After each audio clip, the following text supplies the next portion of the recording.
শবনম খাতুনের হাতে পুরস্কার তুলে দেবেন আমাদের অধ্যক্ষ ডাক্তার কমলেশ আচার্য।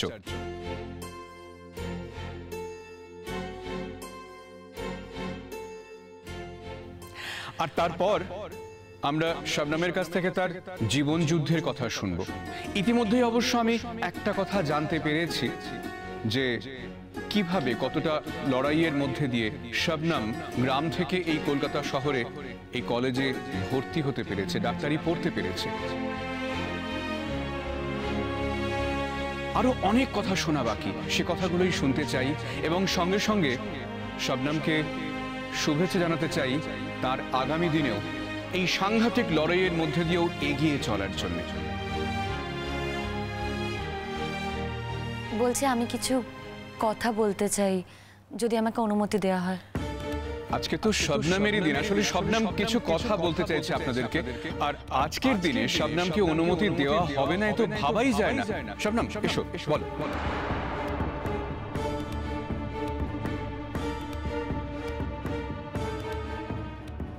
এখানে উপস্থিত সকলকে আমি আমার প্রণাম জানাই।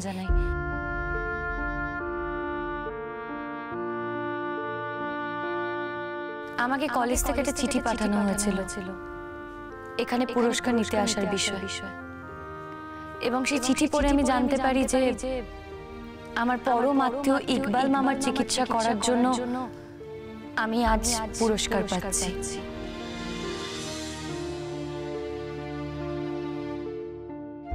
যদিও বা আমি এখনো স্টুডেন্ট, এখনো ডাক্তার হইনি, তাই আমি চিকিৎসা করেছি কথাটা বলা হয়তো ভুল হচ্ছে। আমি সহযোগিতা করেছি এবং যিনি আমাকে ওনার টিমে নিয়েছেন ডক্টর দত্ত, উনি মঞ্চে উপস্থিত আছেন। ডক্টর দত্তকে আপনারা সবাই চেনেন।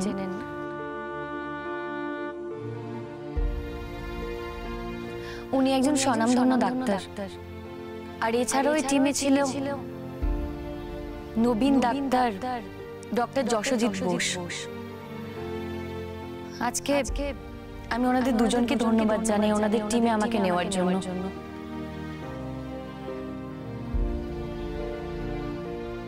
বিষয় হলো ইকবাল মামা যখন আমাদের হাসপাতালে ভর্তি হয়েছিল তখন তার অবস্থা খুবই খারাপ ছিল, খুবই ক্রুশিয়াল কন্ডিশন ছিল। এতটা ব্লিডিং হয়েছিল যে ইকবাল মামা কোমায় চলে গিয়েছিল, পালস রেট ফল করেছিল, এবং সেই সময় দাঁড়িয়ে আমাদের হাতে অপশন খুবই কম ছিল। আমাদের কাছে খালি দুটো অপশন ছিল।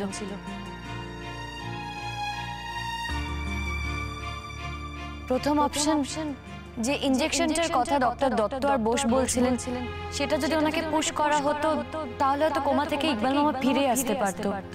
কিন্তু ফিরে আসার পর ইকবাল মামার হয়তো কোনো একটা ড্যামেজ হয়ে যেত, হয়তো কোনো অঙ্গহানি হতো।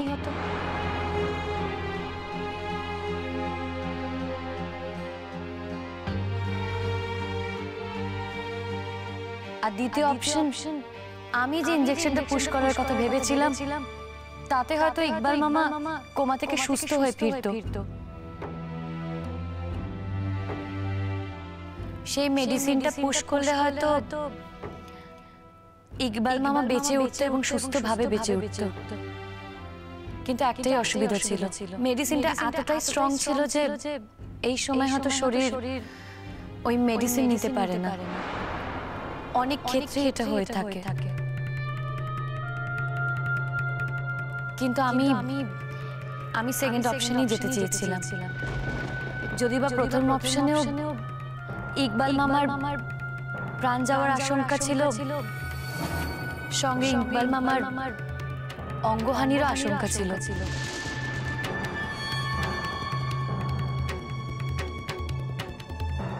কিন্তু দ্বিতীয় অপশনে ইকবাল মামা যদি সুস্থ হতো তাহলে একেবারেই সুস্থ হতো।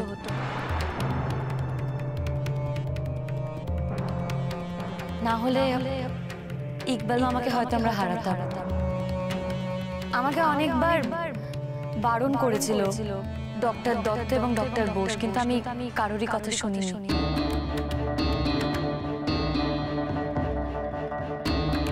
আমি ইমোশনাল গ্রাউন্ডে গিয়ে দ্বিতীয় ইনজেকশনটাই পুশ করতে চেয়েছিলাম। আমাকে অনেকবার বোঝানোর চেষ্টা করেছিল, কিন্তু আমি সেই ঝুঁকিটা নিয়েছিলাম। আমি কারোর কথা শুনিনি। কিন্তু আজকে এই মঞ্চে দাঁড়িয়ে আমার মনে হচ্ছে যে একজন ডাক্তার হিসেবে আমার ওনাদের কথা শোনা উচিত ছিল। তাই আমার মনে হয় আজকের দিনে আমার পুরস্কার নয়, শাস্তি আমার প্রাপ্য।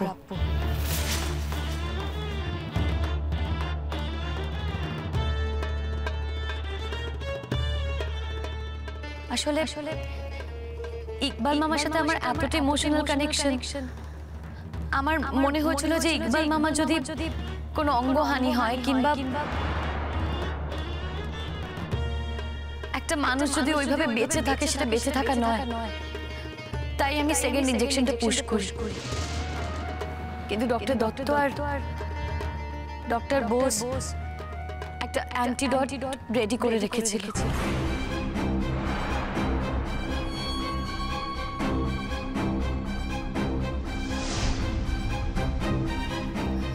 ওনাদের মতো মানুষ হয় না। তাই আমি ওষুধ দেওয়ার পর ইকবাল মামার যখন নানা রকমের রিয়াকশন হতে থাকে, তখন ওনারা সঙ্গে সঙ্গে ইনজেকশনটা পুশ করে। তাই আমি সবার সামনে বলছি যে ইকবাল মামা আমার ওষুধে ভালো হননি।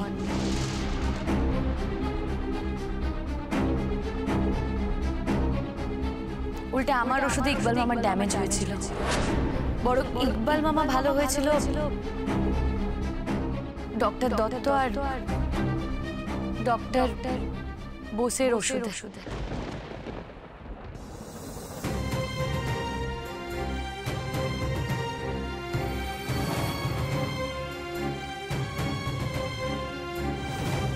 একজন ভাবি ডাক্তার হিসেবে আজ যখন আমাকে পুরস্কার দেওয়া হবে বলা হলো, আমার মনে হয় আমার এই কথাটা সবার সামনে বলা উচিত।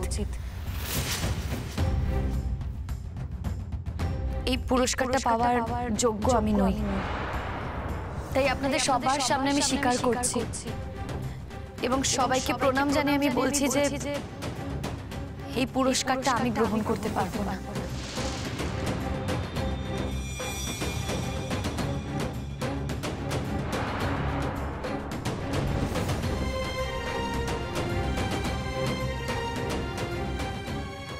আসলে এই পুরস্কারটা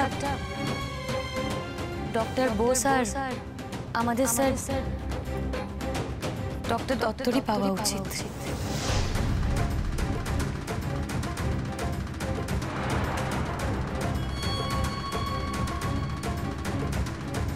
যদি বা ডক্টর দত্ত সমস্ত পুরস্কারের ঊর্ধ্বে, অনেক ডাক্তারে এখন ওনাকে অনুসরণ করেন। তাই আমার মনে হয় নবীন ডাক্তার হিসেবে আমাদের এই পুরস্কারটা ডক্টর যশোজিৎ বোসের হাতে তুলে দেওয়া উচিত।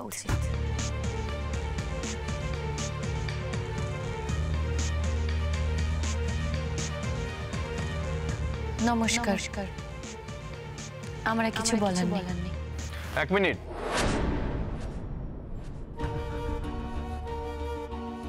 হ্যাঁ যশোজিৎ, কিছু বলতে চাও? আমার কিছু বলার আছে স্যার।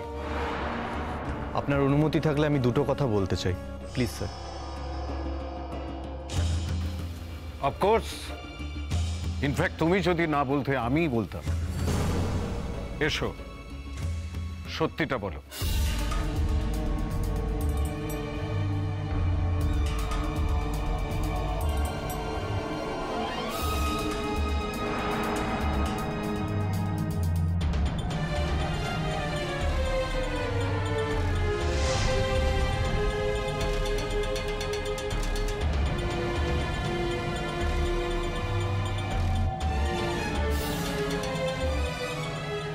এতক্ষণ শবনম খাতুন আপনাদেরকে যে গল্পটা শোনালেন, সেই গল্পের কুশীলব আমরা তিনজন। আমি, ডক্টর দত্ত এবং শবনম খাতুন নিজে। শবনম খাতুন যখন সেকেন্ড অপশন নিয়ে যেতে চান, তখন আমরা সাংঘাতিক আপত্তি করেছি। তার কারণ ছিল কারণ আমাদের সেই মুহূর্তে দাঁড়িয়ে এটা মনে হয়েছিল যে ইকবাল স্যারের যা ফিজিক্যাল কন্ডিশন ছিল, শবনম খাতুন যেই মেডিসিনটা অ্যাপ্লাই করবে ভেবেছিল সেই সাংঘাতিক ধাক্কাটা ইকবাল স্যার নিতে পারতেন না।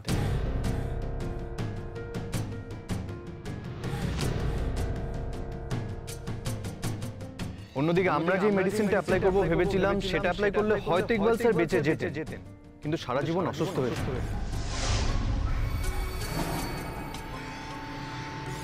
আমরা বাস্তবটাকে প্রায়োরিটি দিয়েছি, আর অন্যদিকে শবনম খাতুন নিজের ইমোশনটাকে প্রায়োরিটি দিয়েছে।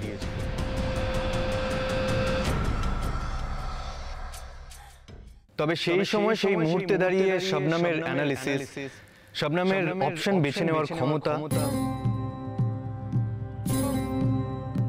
এবং ওর ইমোশনকে প্রায়োরিটি দেওয়া শবনমকে এক লাফে অনেকটা দূর এগিয়ে নিয়ে গেছে। ও যে ওষুধটা প্রয়োগ করবে ভেবেছিল সেটাতে ইকবাল স্যারের মৃত্যু হতে পারত,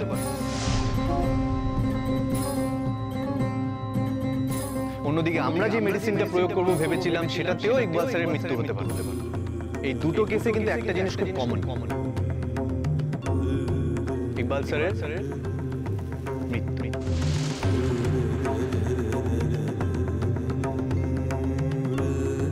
তবে মৃত্যুর সম্ভাবনাটা শবনমের ওষুধের ক্ষেত্রে মাত্রায় একটু বেশি ছিল। এই দুটো কেসেই যখন ইকবাল স্যারের মৃত্যু ঘটতে পারতো, শবনম এটা অ্যানালিসিস করে যে যদি ওর ওষুধটা অ্যাপ্লাই করা হয় তবে ইকবাল স্যারের কিন্তু সুস্থ মতন বেঁচে থাকাটা সম্ভব ছিল, যেটা আমাদের মেডিসিন অ্যাপ্লিকেশনের ক্ষেত্রে সম্ভব ছিল না।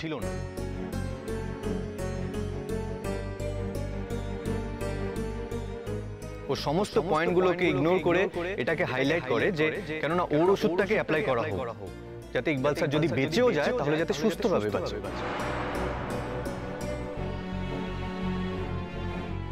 আমরা যে মেডিসিনটা অ্যাপ্লাই করব ভেবেছিলাম তাতে কিন্তু ইকবাল স্যারের ফিজিক্যাল ড্যামেজ হতে পারে।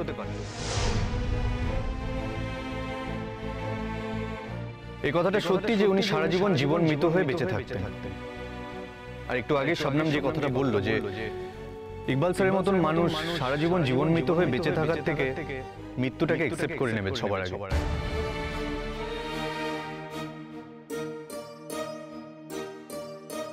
ম্যান টু ম্যান ভ্যারি করে অনেক কিছু। আমি ইকবাল স্যারকে খুব ভালো করে চিনি, জানি উনি একজন কর্মযোগী মানুষ, ভীষণ ওয়ার্কহলিক। সারা জীবন অসুস্থ হয়ে বিছানায় পড়ে থাকা থেকে উনি মৃত্যুটাকে অ্যাকসেপ্ট করে নেবেন সবাই।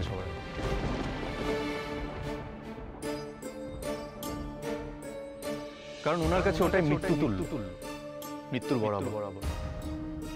আজকে Shabnam student of the year award পাচ্ছে কিন্তু শুধুমাত্র এই কারণে।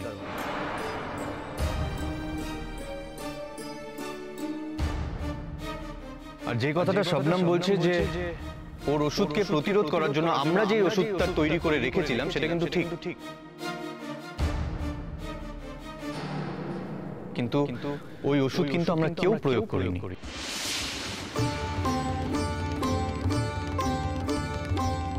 ইকবাল স্যার কিন্তু শুধুমাত্র শবনমের ওই ডিসিশন নেওয়ার জন্য সুস্থভাবে বেঁচে উঠেছেন।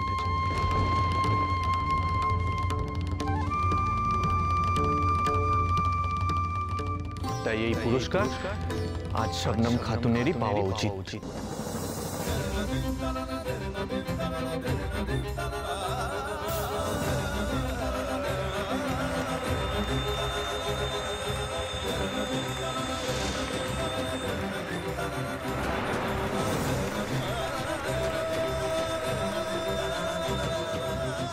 আমি এই ব্যাপারে আমার সহযোগী চিকিৎসক আমাদের স্যার ডক্টর দত্তকে ডেকে নিচ্ছি।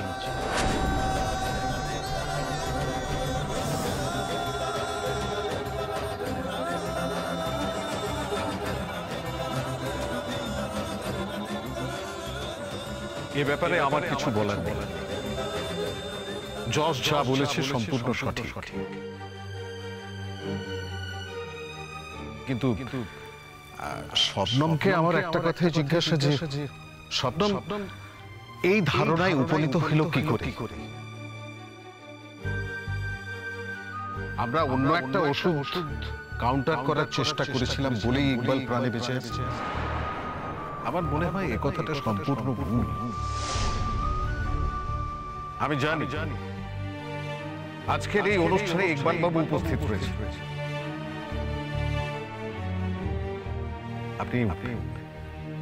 আপনি দয়া করে যদি একটু উঠে দাঁড়ান।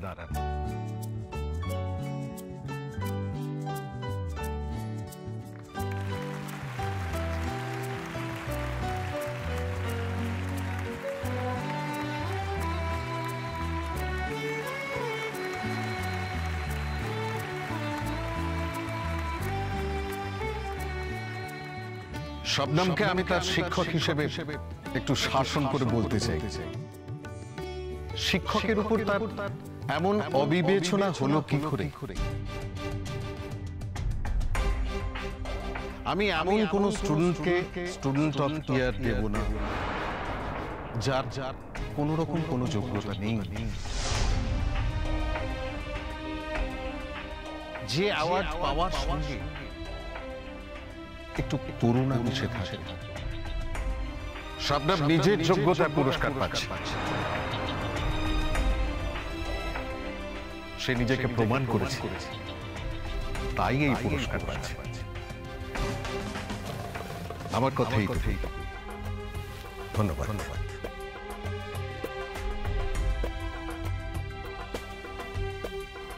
এবারে সেই মহেন্দ্র খন। আমি এক সময়ের স্টুডেন্ট অফ দ্য ইয়ার এবং ডক্টর যশ বোসকে অনুরোধ করব এই পুরস্কারটা শবনমের হাতে তুলে দেওয়ার জন্য।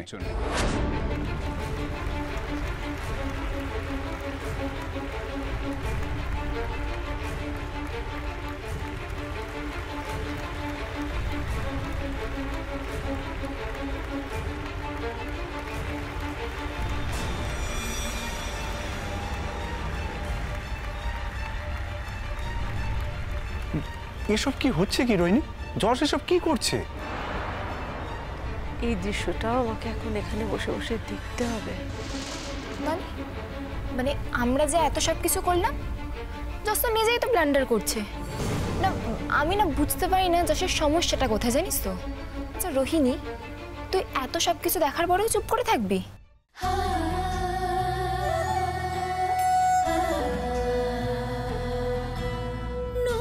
কাঁথার উঠোন জোড়ে আলোর বাতাস ঘুরে ফেরে,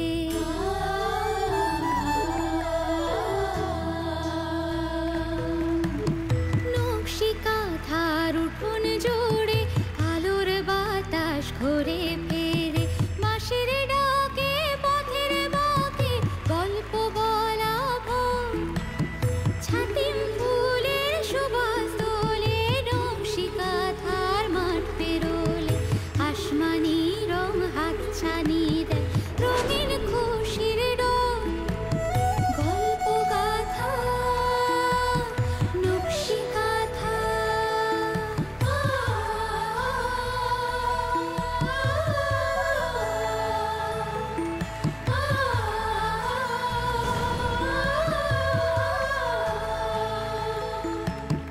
নকশি কাঁথার উঠোন জোড়ে আলোর বাতাস ঘুরে ফেরে, মাসের ডাকে পথের বাঁকে গল্প বলা ভোর, ছাতিম ফুলের সুবাস দোলে, নকশি কাঁথার মাঠ পেরোলে, আসমানি রং হাতছানি দেয়, রঙিন খুশির ডোর, গল্প গাথা নকশি কাঁথা, গল্প গাথা নকশি কাঁথা।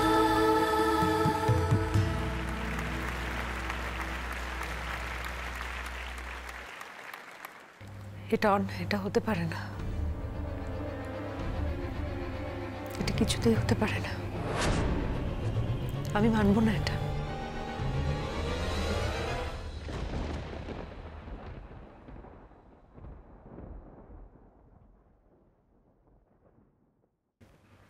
শবনমকে আমি যেভাবে দেখি সেটা হলো একটা লড়াইয়ের মুখ, অন্যায়ের বিরুদ্ধে একটি তীব্র প্রতিবাদী মুখ। এবং একই সঙ্গে একটি আলোকিত মুখ, যে সূর্যমুখীর মতো আকাশের দিকে মাথা তুলে তাকিয়ে রয়েছে।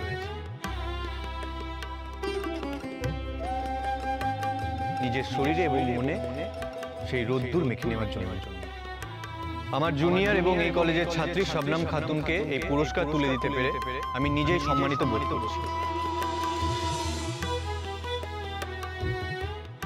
শবনমকে আমার অন্তরের শুভেচ্ছা, ভালোবাসা এবং আশীর্বাদ জানাই,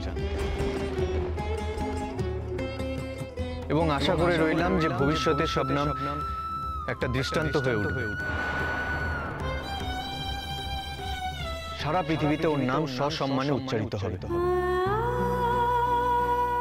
ওর অসংখ্য ফলোয়ার ওকে অনুসরণ করবে। শবনম বৃহত্তর মানব কল্যাণের লক্ষ্যে কাজ করে আজকের এই অনুষ্ঠানে এই অ্যাওয়ার্ড পাওয়ার মুহূর্তটাকে সত্যি করে তুলবে।